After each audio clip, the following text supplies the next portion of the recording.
Le froid et 22 000 personnes au Vélodrome pour la réception de Dniepropetrovsk. Ouf, je l'ai dit.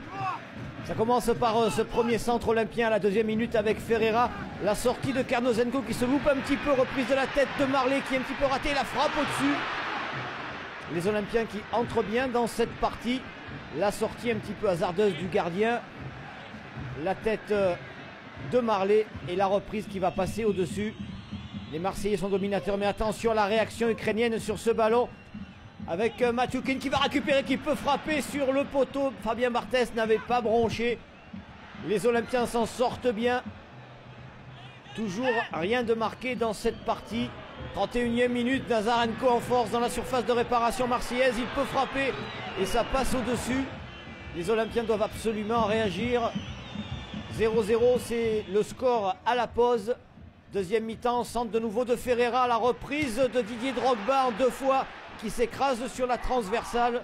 Une occasion de rater pour les Marseillais qui continuent à y croire. On le sait, en Coupe d'Europe, il faut absolument ne pas prendre de but et essayer évidemment d'en marquer un.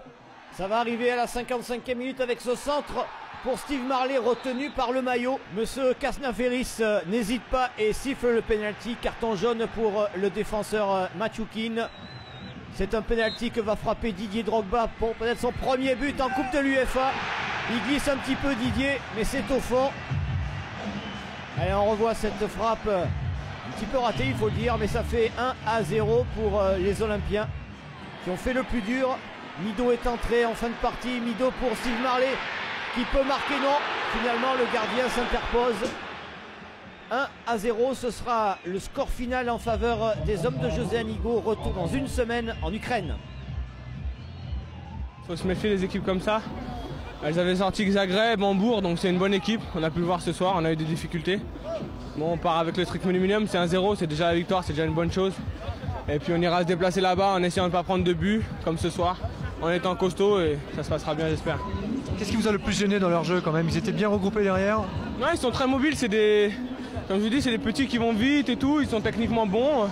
Derrière, ils sont assez costauds, donc on a eu beaucoup de problèmes. Et puis c'est vrai qu'à partir du moment où Didier est assez entouré maintenant, puisqu'on voit que c'est le point fort de notre équipe, donc maintenant il est assez serré de près, donc on a du mal à le trouver. Un peu plus de difficulté à le trouver, donc c'est pour ça qu'en ce moment on a quelques difficultés. Mais bon, ce soir on prend pas de but, même si on n'est pas très bon, au moins on gagne.